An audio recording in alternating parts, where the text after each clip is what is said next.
carta del apóstol Pablo a Timoteo, que es la carta que están estudiando los servidores y servidoras que suben a la montaña.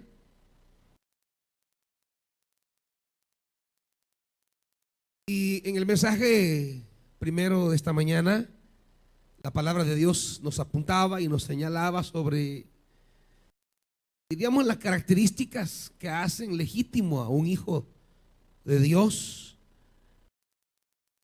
Seguiremos en este mismo versículo. Vamos a tomar el capítulo 1, versículo 2 de la primera carta a Timoteo. Primera carta a Timoteo, capítulo 1. Dice el versículo 2: a Timoteo, mi verdadero hijo en la fe, que el Dios el Padre, y Cristo Jesús, nuestro Señor, te concedan gracia, misericordia y paz. Yo quiero que lean conmigo la última parte del versículo 2. Digamos que en el primer culto predicamos en la primera línea: a Timoteo, mi verdadero hijo en la fe. Hoy vamos a predicar sobre la segunda parte, que dice que el Dios y Padre, lea conmigo, hermano, que el Dios el Padre y Cristo Jesús, nuestro Señor, te concedan gracia, misericordia y paz. Padre, esta visión de tu plenitud es la que anhelamos en nuestra vida. No queremos más que esto: tu gracia, tu misericordia y paz. ¿Qué más podemos pedir? Para entender la magnitud de esta realidad tuya hacia nosotros, ¿quién más, Dios, que tu Santo Espíritu para discernirlas, para comprenderlas, para revelárnoslas? Amado Dios, te pedimos que nos hables y que vuelques el alma nuestra hacia estas verdades, hacia estas bendiciones. Te lo pedimos, amado Señor, en el nombre de Jesús. Háblanos, Padre. Amén. Pueden sentarse, hermanitos.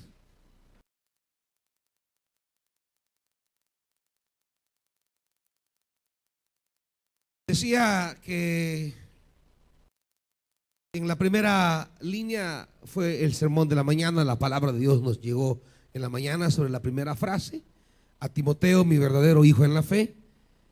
¿Y qué es lo que hacía de Timoteo un verdadero hijo de Pablo? Que son las cosas que nos convierten también a nosotros en auténticos hijos de Dios. Himeneo y Fileto, que eran hijos también de Pablo, pero hijos falsos, que no tomaron en cuenta la herencia del padre. Ante eso, Timoteo aparece como un hijo auténtico. En este mismo versículo, en la segunda parte que hemos leído, digamos que encontramos tres palabras en las que Pablo resume el propósito de Dios para la vida de aquellos que se ponen bajo la cobertura de sus alas. Digamos que en el versículo 2 el apóstol Pablo pone en tres palabras, diríamos, la esencia de lo que Dios propone para la vida nuestra. En esas tres palabras va resumido lo que de Dios podemos recibir. Y que si esas tres cosas las recibimos de Dios, para Pablo, ahí tenemos la plenitud de nuestra vida. No tendríamos más que seguir buscando si estas tres realidades que menciona Pablo de verdad caen sobre nosotros. Y por eso las tres cosas que vienen, dice que estas tienen su origen en Dios y en Jesucristo. El Dios y Padre y Cristo Jesús te concedan gracia, misericordia y paz. Diríamos, entre tantas cosas que la palabra hablará, diríamos que no podemos pensar que habrá gracia, misericordia y paz desvinculado de Dios y de Jesucristo. Para Pablo, la misericordia, la gracia y la paz vienen enlazadas, vienen amarradas, vienen unidas, vienen entrelazadas con la persona del Padre y la persona de Jesucristo. No hay manera, amados hermanos, que pretendamos alcanzar, diríamos, estas bendiciones si nos desvinculamos del Padre y de Jesucristo. No habrá gracia, no habrá misericordia y al final no habrá paz si nuestra vida no mantiene una una atadura, una amarradura con el Espíritu Santo, con el Padre y con el Hijo.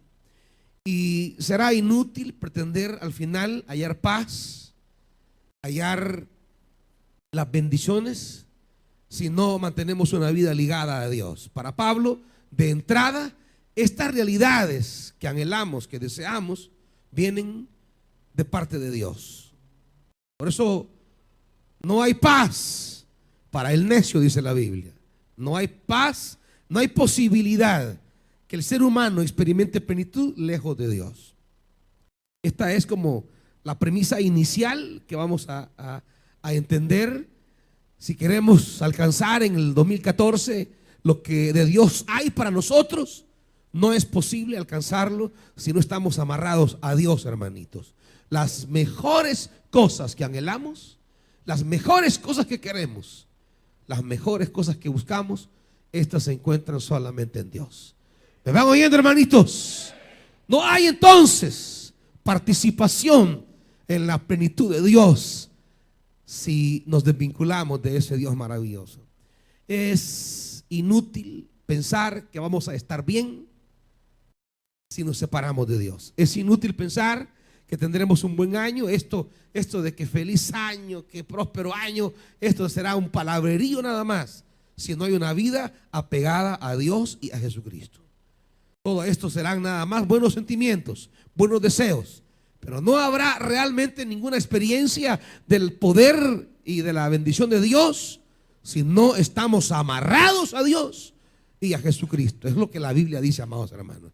Por más que será que nos esforcemos y por más que hagamos o deshagamos, no habrá gracia, misericordia y paz si no solamente tomados de la mano del Señor.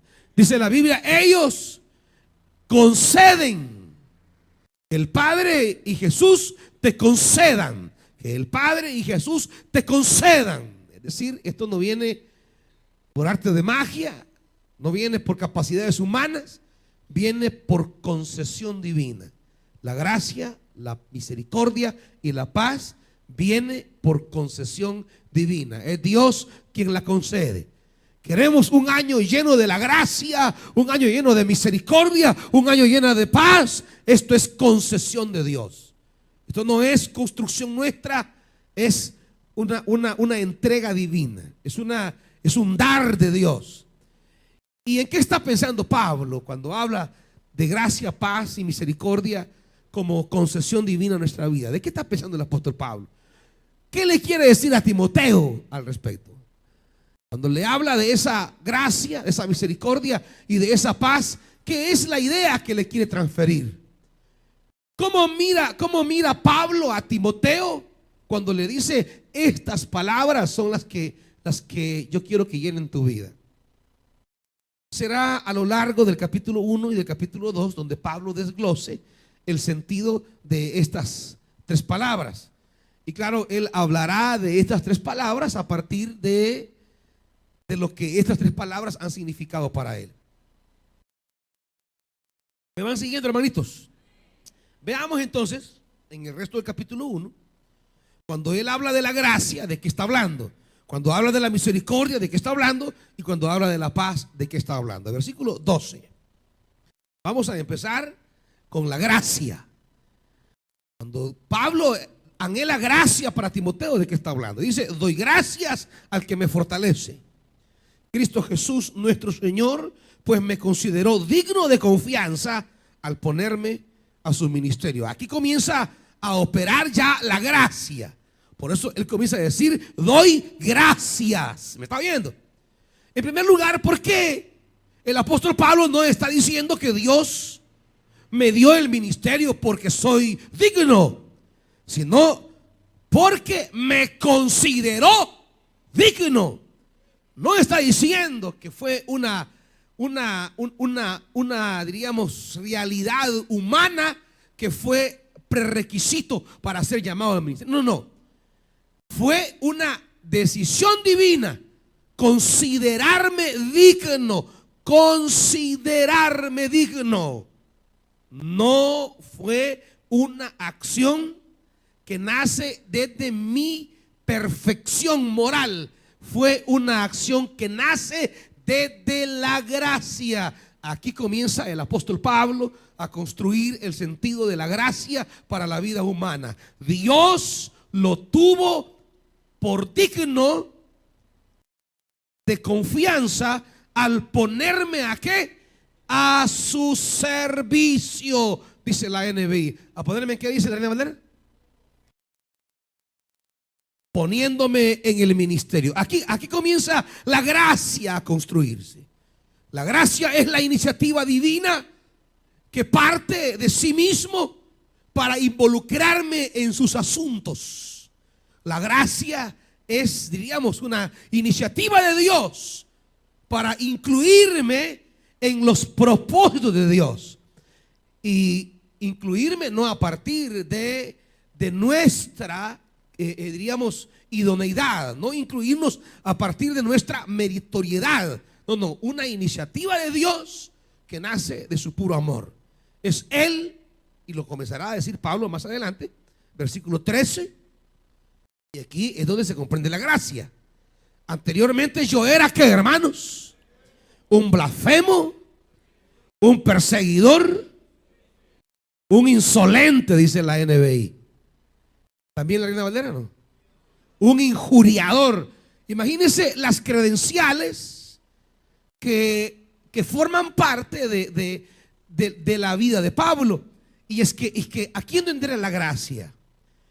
La gracia no es una decisión divina a partir de la integridad moral de un ser humano. ¿Me está viendo, hermano?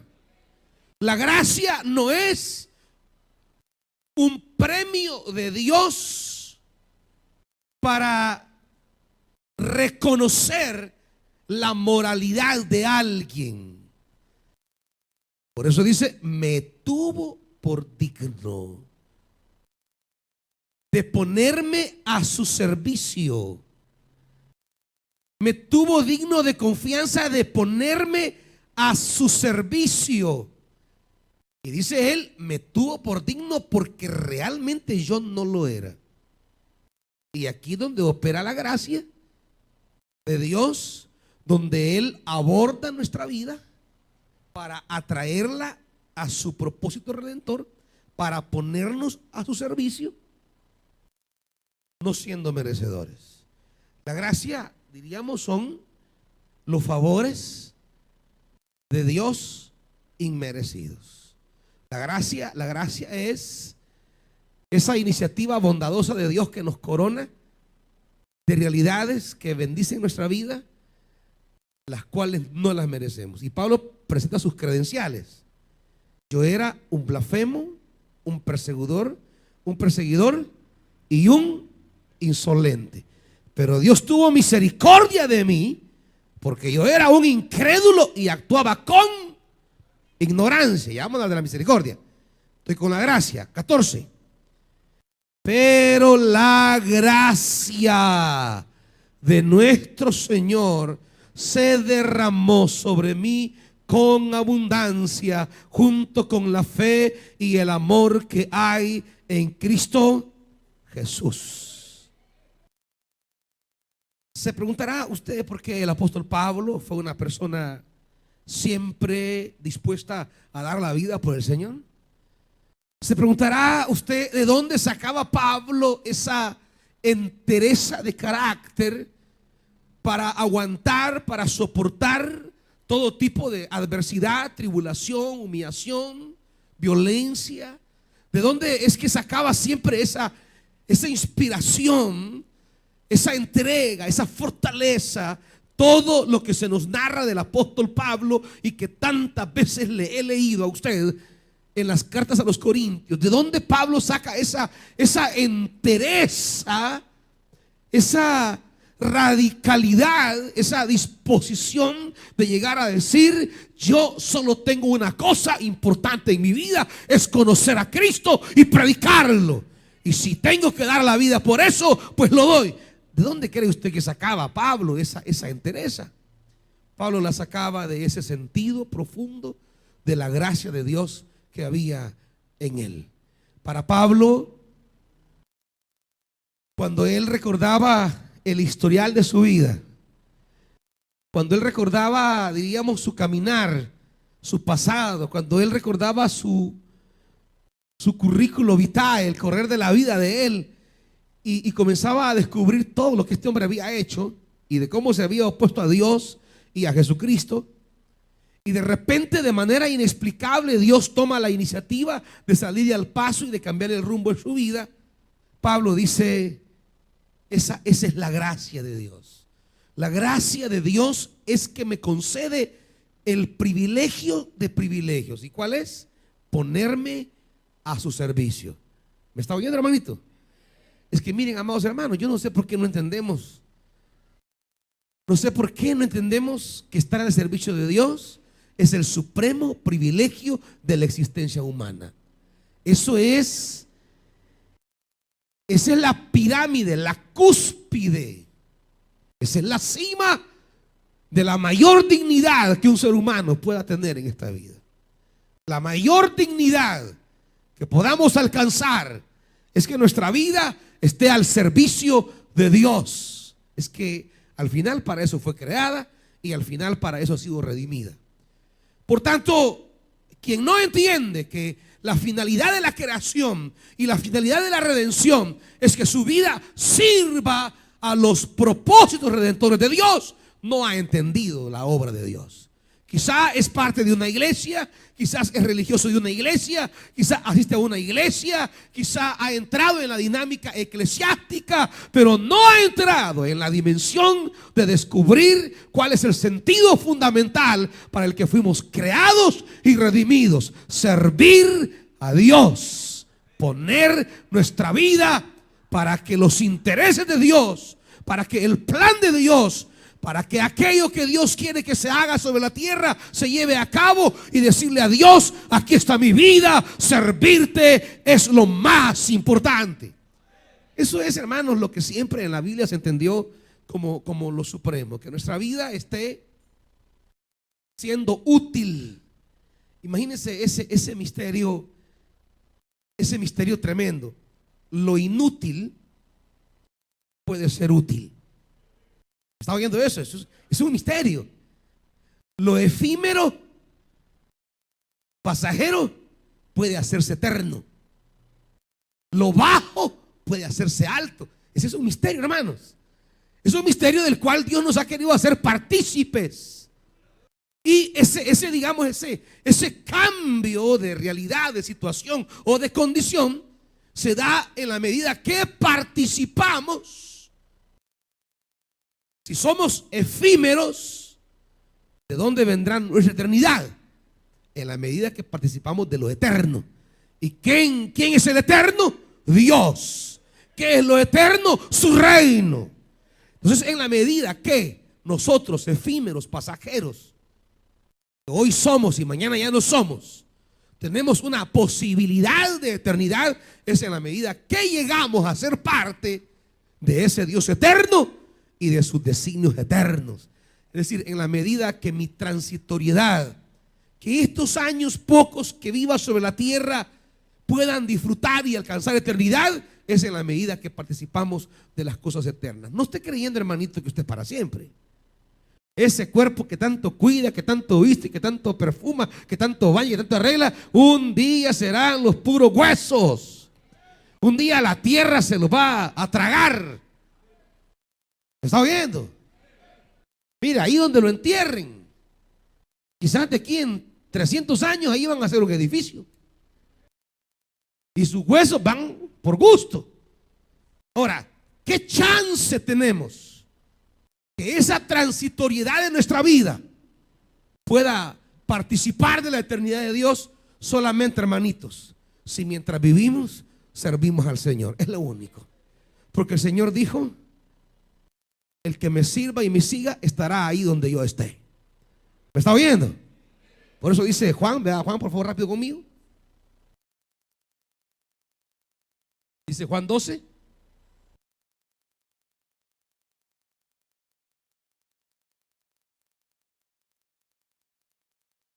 Versículo 26. Esta, diríamos, es la promesa gloriosa para nosotros. Juan 12, 26. Quien quiera servirme, debe seguirme. Y donde yo esté, ahí también estará mi siervo. A quien me sirva, mi Padre lo honrará. El que me siga y me sirva, estará donde yo esté. ¿Está oyendo, hermano? Y claro, un día estaremos en la tumba fría y estaremos ahí, nos vamos a deshacer. Porque ese es, diríamos, el misterio de la muerte. Más sabemos que cuando aparezca el Señor con voz de mando, con voz de trompeta, con esas palabras poderosas y de la orden que nos levantemos de entre los muertos, estos huesos deshechos se levantarán y estaremos allí con el Señor. Mi Padre le honrará, dice. Mi Padre le honrará. Es decir, que seremos efímeros y transitorios, no lo negamos. Pero que mientras vivimos, sirvamos al Señor, es el chance que tenemos de participar en la eternidad con Dios. ¿Me están oyendo, amados hermanos? Por eso Pablo dice, volviendo a Timoteo, dice, volviendo a Timoteo, en el capítulo 4, versículo 10, dice el apóstol, 4:10, volvamos a 1 Timoteo. En efecto, dice Pablo, si trabajamos y nos esforzamos, ¿por qué es, hermanitos? Es porque hemos puesto nuestra esperanza en el Dios viviente, que es el Salvador de todos, especialmente de los que creen. Si trabajamos y nos esforzamos, es porque sabemos que no vamos al vacío, no vamos a la nada, y que no queremos entregarle al diablo los pocos años que tenemos sobre la tierra. Alguien puede vivir 60, 70, 80 años, y eso no es nada en la perspectiva de la historia, hermanos. 80 años, y que ya llega a 80 y ya no quiere nada con la vida. Digamos que 70 es que más o menos vamos a andar algo enterones, ¿verdad? Porque ya de 60 a 70 ya es quizás la última década vital, porque ya de 70 a 80 ya que ya no, hermanitos, y ya muchos vamos cerquitas por ahí, ¿me entiende? Y aún así no se quieren consagrar al Señor, y aún así no quieren servir al Señor. Ahora, pero óigame bien esto, hermanito. Los que están jóvenes, no crean que digan más adelante. Miren, el tiempo pasa. Usted tiene 20 hoy, cuando menos siente. Ya llegamos a los 30. Hace 10 años yo tenía 20. No, miren, jóvenes, el tiempo vuela. Uno se sorprende. Y cuando uno deja de ver gente, así con el paso del tiempo, uno los vio de un año, luego los mira de 20 y uno dice, no es cuánto han crecido esto, cuán viejo estoy ya yo. El tiempo vuela. Y digan bien, servir al Señor es la posibilidad que tenemos de participar o de transformar nuestra condición. Por ejemplo, la condición de bajeza que tenemos como seres humanos. ¿Qué chance tenemos de participar de la grandeza de Dios? Solo en la medida que participamos de los intereses de Dios. Por eso Jesús dijo, el que me sirva va a reinar conmigo. Podemos estar en la miseria humana, pero tenemos la oportunidad de sentarnos con Él. Reinaremos con Él, dice la Biblia. Pero ¿cómo reinaremos con Él? En la medida que participamos de los intereses de Dios. Cuando Pablo habla de la gracia, está hablando de la acción divina que sobre él ha recaído, en el cual lo ha tenido por digno y le ha dicho, te quiero a mis pies sirviéndome. Y cuando Pablo sintió esa llamada de Dios y se dio cuenta de que es una llamada divina, a pesar de ¿Sabe? Mucha gente cree que Dios la ha llamado porque es buena gente. ¿Sabe que mucha gente piensa que Dios le ha llamado? Es más, la religión prácticamente es eso. La religión es la unión de la gente que cree que está ahí porque es buena gente. Es la reunión, la congregación de gente que cree que está ahí porque ha alcanzado un estándar moral a partir del cual Dios ha querido invitarlo a ser parte de él. Es como que Dios diga: yo quiero formarme una congregación de gente honrosa y voy a seleccionar lo mejor del mundo. Y mucha gente piensa que está en la iglesia porque Dios lo ha seleccionado, porque es un santo varón, porque es una santa sierva. Y claro, como son santos varones y santas siervas, y de repente llega un pecador a la par, uy, me alejo de este pecado, no quiero que me contamine. Es el fariseísmo que Jesús vivió en su época. Como ellos creían que tocar un guacal que había tocado un leproso lo podía contaminar. Tocar un banco que una mujer se había sentado con flujo de sangre o que andaba en la menstruación lo contaminaba. Y andaban solamente por ahí de quisquillosos, apartándose, alejándose. Miraban qué tocaban, qué no tocaban, con quién hablaban, con quién no hablaban. Es que no puedo perder la santidad si hablo con fulano. No, si oigo eso voy a perder la unción. Uy, no.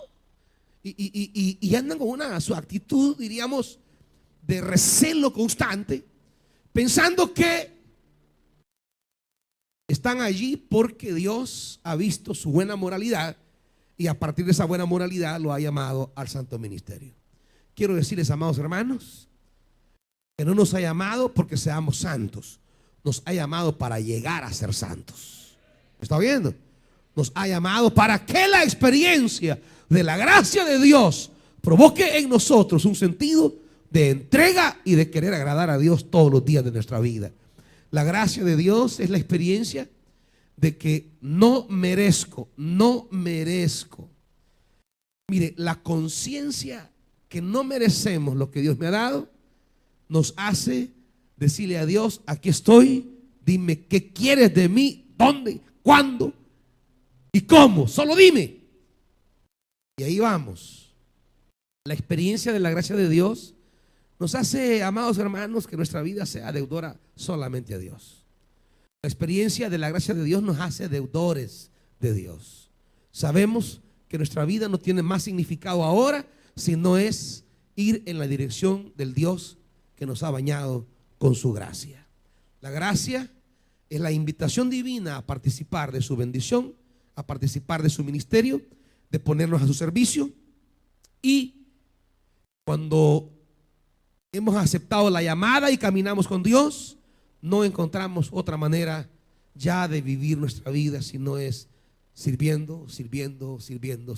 No hay negociación, no hay retroceso, no hay consideración de nada, no hay evaluación. Sí, mire, déjeme, lo voy a pensar. ¿Y qué tiene que pensar? Señor, permitime, mira, tengo que ir a ver una yunta de bueyes que he comprado. Bueno, ahí quédate con tu yunta de bueyes. Va a terminar buey como es. Señor, que he comprado una en mi hacienda, déjame ir a verla. Y después, ahí quédese con su patrimonio. Cuando su patrimonio muera, también usted va a morir ahí.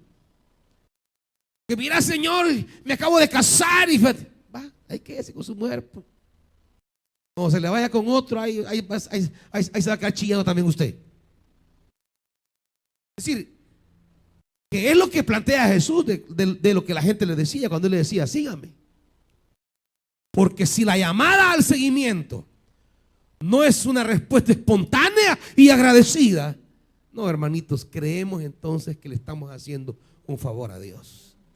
Cuando mi respuesta al llamado divino no es pronto, instantáneo, momentáneo, entonces, si no es una respuesta, diríamos, natural, entonces son la gente que estamos en la iglesia, pero creemos que el solo hecho de ir ya estamos haciéndole un bien a Dios. Ya el solamente hecho de ir le hacemos un favor al pastor. Ya el solo hecho de ir le hacemos un favor a la iglesia. No, hermanito, no se me confunda. No se me confunda. Es más, si usted no está aquí porque ha oído la llamada de Dios, si usted no está aquí porque está agradecido que siendo indigno Dios le dijo, sírveme, entonces mejor busque una iglesia donde a usted el solo hecho de entrar ya sea una gran honra para usted, donde casi que lo premien, bienvenido, venga, siéntese y lo chinchinen y me le den una sudita al entrar y me le den airecito, porque para ellos será muy importante que usted llegue. Porque para ellos sí es darle una gran importancia a usted. Y claro, como usted se siente deseo de ser importante, pues es bien atendidito y cuidadito. Mire, hermanitos, la única importancia que me importa a mí tener es la que Dios ya me dio. Y es la de hacerme parte de su ministerio. Eso es lo único importante que me basta. Y en la medida que yo me meta y me apegue a ese llamado divino, sé que tendré la importancia de las importancias. ¿Me está oyendo, hermano? ¿De verdad quiere ser importante? Entonces métase en el reino de Dios, porque esa es la única importancia verdadera. El valor y la importancia que los hombres le dan, eso es pasajero, hermanitos. Eso es temporal. Eso puede ser hasta para saciar su ego. No, la importancia que le va a dar Dios a usted, la honra, decía, mi Padre lo honrará. ¿Me está oyendo? Es como dice Juan también, acompáñenme. El problema muchas veces nosotros es este. Dice,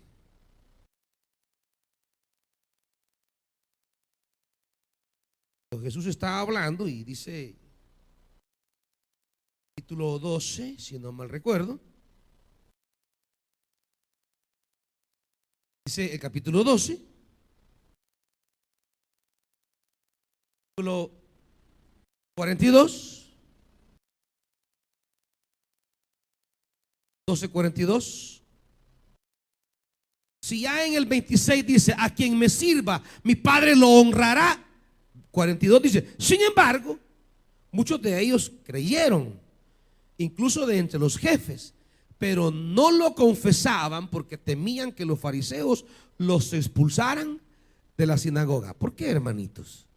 Porque ellos preferían honores de los hombres más que de parte de Dios. Ellos amaban, dice la Reina Valera, me gusta eso, amaban más la gloria de los hombres que la gloria de Dios. Y ese es todo el asunto.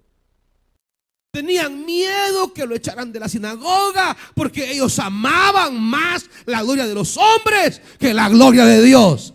Quiero que le diga algo, amado hermano. Una es la cosa que me importa y se las ha hecho siempre. La única honra que me importa es la que Dios me va a dar. Es la única. Y por eso lo único que me interesa es seguir y servir, seguir y servir, seguir y servir. En esa medida, dice, estaremos donde Él esté y mi Padre lo honrará. Es la única honra y la única deshonra que me interesaría. Si Dios me deshonra o Dios me reprende, Dios me castiga o Dios es lo único que me decepcionaría en la vida. Lo único que traería tristeza a mi vida es que el Padre no me honre. Y lo único que trae alegría a mi vida es que el Padre me honre. Ahí está para mí la esencia de la plenitud, hermanito. Es decir, no me entristecería otra cosa más que no sentir que Dios me está honrando. Y no anhelaría alegría mayor sentir que Dios me está honrando. Eso de que, ay, ya llega el amor de mi vida, qué felicidad. Hermanitas, esas cosas hoy son y mañana no son, hermanitos. Ay, que hay el trabajo ideal, hermanito, eso hoy está y mañana no está. Ay, que hay el negocio que anhelaba, hermanito, hoy lo tiene, mañana no. Ay, que ya esto y lo otro. Pero la honra de Dios, eso es para siempre, hermanitos. Que Dios me honre, eso es para siempre. Y esa debería, digamos, ser lo que nos preocuparía en este término de la gracia de Dios. Yo estoy claro, estoy en el santo ministerio sin ningún mérito. Estoy en el ministerio. Ustedes a veces se preguntan, ¿y Dios por qué llamó este viejo a predicar tan mal que me cae? Y dirá, ¿y por qué? ¿Por qué no tenemos un predicador más de mi gusto? Un predicador que sea más tranquilo, que tan bravo y amargado, dicen. No saben que soy una dulzura, hermanitos. Usted dirá, porque sabe una cosa, hermanito, no estoy aquí porque haya participado en un concurso de ver quién gana ser elegido por Dios para el santo ministerio. Estoy aquí porque soy un desgraciado, un desordenado, y siendo pues, ¿qué? Un día Él en su gracia me llamó y me dijo, quiero que me sirvas. Es la única razón por la que estoy aquí. No hay otra razón. Diríamos, no teniendo ni posibilidades humanas. Creo que nadie le hubiese apostado en mi niñez a pensar que yo llegaría a ser un siervo de Dios. Nadie le hubiese apostado. Y de repente, cuando se me vislumbra en la vida que Dios me llama a tan santo privilegio, dígame usted, ¿cómo puedo agradecer ese privilegio si no es trabajando hasta que me muera por la causa del reino de Dios? ¿Sabe por qué? Por la gracia. La gracia despierta sacrificio, entrega, un sentido de privilegio de estar en los caminos de Dios. No estamos en el camino de Dios porque me hayan convencido, y por eso aquí no trabajamos para convencer a nadie. Predicamos la palabra. Si oye a Dios y sigue a Dios, camine. Si no, pues se queda. No andamos convenciendo a nadie, porque no queremos que el día de mañana diga, es que a mí fulano me convenció. No, hermanito, aquí es la gracia o no es la gracia de Dios. O estamos aquí porque nos sentimos agradecidos. Estoy aquí porque tengo gratitud con el Padre, que siendo el menos apto, idóneo, capaz, hábil para asumir este sagrado llamamiento, Él me tuvo por digno, poniéndome en el ministerio. Y ustedes, hermanitos, hermanitas, Dios les ha tenido por digno y les ha puesto en el santo ministerio. Tienen dones, tienen llamados, tienen ministerios, tienen operaciones. Sean agradecidos. La gracia nos lleva a una vida de entrega. Amén, hermanitos. Pero dice también Pablo, la misericordia es, diríamos, otra faceta del obrar divino. Cuando Dios inició con la gracia, dice Pablo en el versículo 13, anteriormente yo era un blasfemo, un perseguidor y un insolente, pero Dios tuvo ¿qué? Misericordia. Y más adelante vuelve a decir, versículo 15, este mensaje es digno de crédito y merece ser aceptado por todos, que Cristo Jesús vino al mundo a salvar, ¿qué, hermanitos? ¿A quién vino a salvar? A los pecadores, de los cuales yo soy el primero. Y oiga esto, pero precisamente por eso Dios fue ¿qué? Misericordioso conmigo, a fin de que en mí, el peor de los pecadores, pudiera Cristo Jesús mostrar su infinita bondad. La misericordia, si la gracia de Dios es todo lo que Dios me ha otorgado y yo no lo merezco, hay un problema en nuestra valoración delante de Dios si usted cree que merece todo lo que ha recibido. Quiero decirle que lo que ha recibido hasta el día de hoy es por la gracia de Dios. Todo, hermanitos, es por la gracia. Mientras no encuentre el sentido de la gracia en todo lo que Dios le ha dado, nunca sentirá gratitud a Dios por todo lo que ha recibido. Si no logra discernir el sentido de gracia en todo lo que tiene, en todo lo que ha recibido, en todo lo que ha alcanzado, nunca sentirá el sentido de responsabilizarse con ese Dios que le ha llenado de su gracia. La misericordia es, diríamos, la acción divina. Si la gracia era la acción divina que me invita a su servicio, no siendo digno de ser invitado, la misericordia es la acción divina en la que Él interviene para, diríamos, para no darme lo que merezco. Si la gracia es que Dios me da lo que no merezco, la misericordia es que Dios no me da lo que yo merezco. Fíjese bien el sentido de ambas palabras. Si la gracia es que Dios me da lo que yo no merezco, la misericordia es que Dios no me da lo que yo sí merezco. Y ese es el sentido cuando Pablo dice: habiendo sido yo un blasfemo, un perseguidor y un insolente, ¿qué tuvo Dios?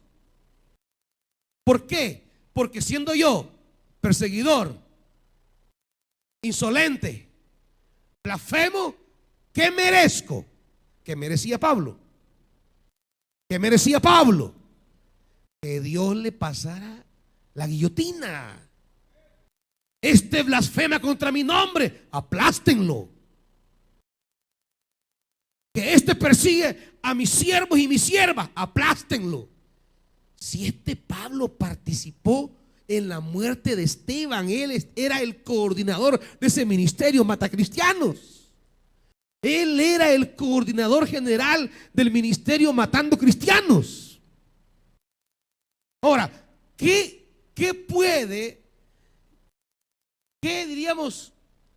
finalidad puede tener esa persona? ¿Cuál sería su sentencia? ¿Cuál sería qué es lo que se merece, hermanos? Pues que lo maten también. Mata cristianos. Se merece que Dios lo agarre y lo estremezca y que usted diga: este desgraciado se merece esto. Sí. Ahora, la misericordia es que nos merecemos tantas cosas. Y sabe, mereciéndonos, Dios no lo hace. Dios nos priva, nos evita desgracias que nos merecemos a través de su acto de ejercer misericordia. Por eso siempre el pedir misericordia es llegar delante de Dios y decirle: Señor, yo merezco esta desgracia en la que estoy. Señor, yo merezco que tú ni vuelvas por mí, que no pongas tu mano a mi favor. Yo merezco que tú ni te fijes en mí. Si quieres, no me mires. Mereces que no me oigas. Pero vengo a pedir misericordia. ¿Y sabe qué significa? Significa que Dios actúe previniendo y evitando que sobre mi vida vengan desgracias que me las he ganado. Es decir, Dios no me da lo que merezco. Pablo se merecía una sanción, un estremezón divino, pero fue recibido a misericordia. La misericordia, hermano, es que cuántas veces Dios ha tenido un trato paciente, un trato que no nos damos cuenta. A veces Dios es misericordioso una y otra vez, y usted piensa o cree que Dios se le olvida, que Dios no se percató, que Dios no le ha dicho nada, que no ha venido nada sobre su vida grave. Óigame, no es porque no merezcamos que vengan cosas graves a nuestra vida a través de lo que hacemos, decimos, vemos o cualquier cosa que digamos, sino que Dios en su misericordia nos aparta de resultados fatales y dolorosos, porque es eso, quiere tener misericordia. Pero en la espera que despertemos, en la espera que nos demos cuenta de su amor, y al despertarnos y al darnos cuenta de su amor, que podamos nosotros ser expresión viva de la misericordia de Dios a otros. Que podamos tratar con misericordia. Por eso el Señor dice: yo misericordia quiero. Cuán difícil es que los cristianos sean misericordiosos. Los cristianos son duros, radicales. El moralismo que se ha apoderado de la iglesia es como en tiempos de los fariseos. Eran radicales con los demás. Era de ver a la gente así como este impío, este pecador, porque ellos se consideraban que ellos habían ganado su posición delante de Dios. Miren, hermanos, si no han venido a nuestra vida cosas, tragedias, adversidades o crisis, no es porque usted sea perfecto, hermanito. No me venga que mire, a mí nada me pasa, mire, porque yo ando pues nítido, no como aquel. No, es por la misericordia de Dios, hermanito. Usted no le ha pasado algo por la misericordia de Dios. O sea, no me venga que usted porque es San Carlos, Santa Mónica, es San Antonio, que usted es San Coyote, no sé qué, que por eso a usted no le pasa nada, que usted nítido. No, hermanito, si muchas cosas no nos pasan en la vida es por la misericordia de Dios. Si no nos pasan a veces cosas graves es por la misericordia de Dios. No venga a decir de que porque usted ya ve uno, mire uno, ya ve, mire uno aquí, ya ve uno. No, hermanito, no se dé garabato solo. Si a veces no vienen a nuestra vida situaciones dolorosas, es por la misericordia de Dios. Y es desde esa experiencia de la misericordia que hay que ser misericordiosos con los demás, cabezones, hermanitos. A usted le cae mal a alguien y la ofende, diga: este es cabezón, voy a tener misericordia de él. Es lo que Dios hace. Es lo que Dios hace. Dios dice: si no tengo misericordia de este ya se va a ir a dar en la torre ahorita. Si no tengo misericordia de esta, ya vaya a hacerse ahí, a desmadrarse va a ir. Él dice: si no tengo misericordia, ya se va a ir a matar. Y Dios interviene y lo aparta y lo pone. Y ¿saben qué? A veces todavía decimos: ay, este Dios, ¿por qué no me salió este viaje? Este Dios, ¿por qué me dejaron? Y comienza a braviar contra Dios. Mire, cuando cosas inesperadas pasen y se cambie el rumbo de su vida, deje de estar murmurando y reclamando. Es muchas veces la misericordia de Dios que apareció para apartarle de un camino de daño, de muerte, y que si usted iba ahí, hasta ahí iba a llegar, hermanito. Y Dios a veces interviene así intempestivamente para cambiar el rumbo de su vida por su misericordia. Y todavía vamos de bravos delante de Dios. Y Dios dice: si este cabezón supiera,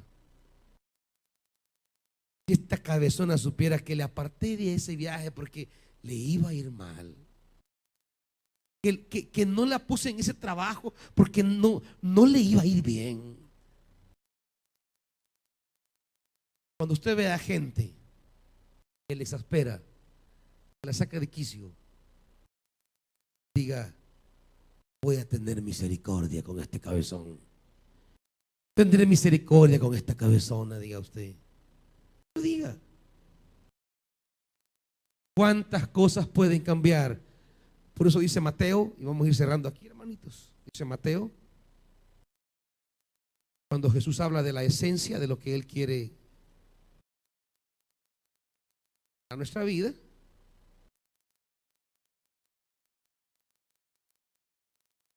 Mateo capítulo 12.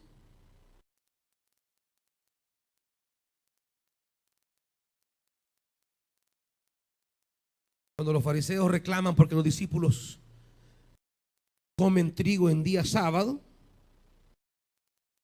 Versículo 6, 12:6, 12:7, perdón. Si ustedes supieran lo que significa, lo que pido de ustedes es misericordia y no sacrificios, no condenarían a los que no son culpables. ¿Sabe? Habrá gente que se ha ganado quizás su desprecio. Habrá gente que se ha ganado su enojo. Pero mire, téngale misericordia. Así como Dios le ha tenido misericordia a usted, téngale misericordia. Así como Dios ha tenido misericordia de nosotros, téngale misericordia.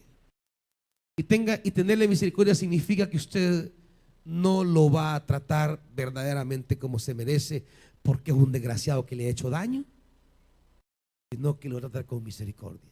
¿Sabe por qué? Porque Dios tuvo misericordia. Finalmente vamos a Timoteo y cerremos aquí, hermanitos. Lo tercero que le desea es, ¿qué, hermanitos? Paz. Vayamos al capítulo 2 de la primera carta, porque ahí Pablo va a plantear la paz. Así que recomiendo ante todo que se hagan plegarias, oraciones, súplicas y acciones de gracias por todos, especialmente por los gobernantes y por todas las autoridades. ¿Para qué, hermanitos?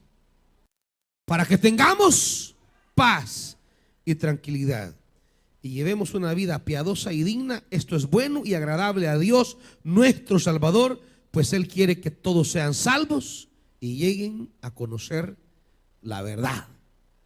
¿Qué quiere Dios para la humanidad? Paz. ¿Y qué es la paz? Es la plenitud de Dios para la vida humana. La paz no es una mera ausencia de guerras y conflictos. Aquí pueden desaparecer un día las maras y traer paz, sin embargo, y traer ausencia de violencia, sin embargo, no necesariamente hay paz. Porque la paz no es la eliminación de la violencia, la paz es la construcción de la vida. La paz es no solamente que se ha erradicado la muerte, sino que se ha proyectado la vida. La paz es la construcción del propósito de Dios para la vida humana. La paz es el objetivo del evangelio. Por eso se dice el evangelio de la paz. La paz es la tarea de Jesucristo. Por eso se dice el príncipe de la paz. Es el trabajo de la iglesia. La iglesia debe ser hacedoras de la paz, dice las bienaventuranzas. La paz, amados hermanos, viene de Dios y se construye en la labor de la iglesia. La iglesia es llamada por Dios a vivir la paz de Dios y a transmitir la paz de Dios. La gracia, la misericordia y la paz no es solo algo que hemos recibido de Dios, sino algo que proyectamos a la vida de los demás. La paz, amados hermanos, es el esfuerzo, es la realidad que brota del esfuerzo de la iglesia por proclamar el evangelio, por servir la palabra, porque los hombres experimenten la fuerza salvadora del evangelio, porque la vida humana sea tocada por Dios. Allí brota la paz. La paz es el sueño de Dios para la humanidad, que la vida humana esté ajena y exenta de toda violencia, muerte o destrucción, y que corra la gloria de Dios como un río. Amados hermanos, ¿por qué diríamos, constantes predicaciones? Hay 150 lugares de predicación que tenemos y están los jóvenes hermanos. Hemos abierto unos nuevos el sábado con el hermano Nelson, las chiquicolumnas, todo el trabajo de los renuevos. ¿Saben por qué, hermanos? Porque la paz brota donde el evangelio es predicado.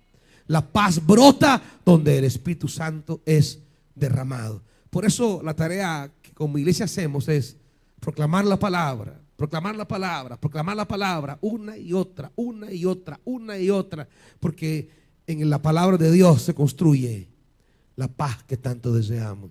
No la paz de los políticos. Y ya estamos a unos días de elegir un nuevo tamal y no crean que esto va a cambiar.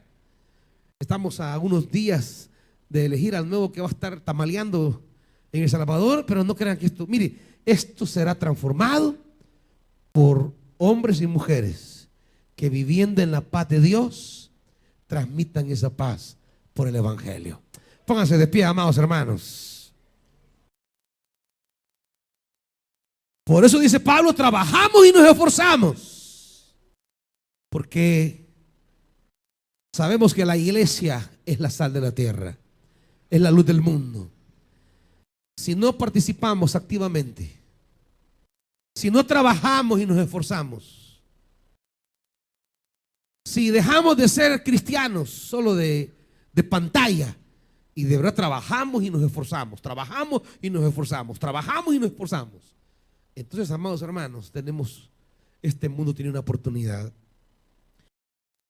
Si usted ha sido tratado con gracia de Dios, sea agradecido con Dios, hermanito. Si usted ha sido tratado con misericordia, trate a otros con misericordia. Si la paz de Dios ha llenado su corazón, trabaje duro para que esa paz llegue a otros. Si la gracia de Dios ha sido sobre usted, si la gracia de Dios ha caído sobre usted, ahora usted sea agradecido con Dios. Sea agradecido con Dios, poniendo su vida y lo que usted es al servicio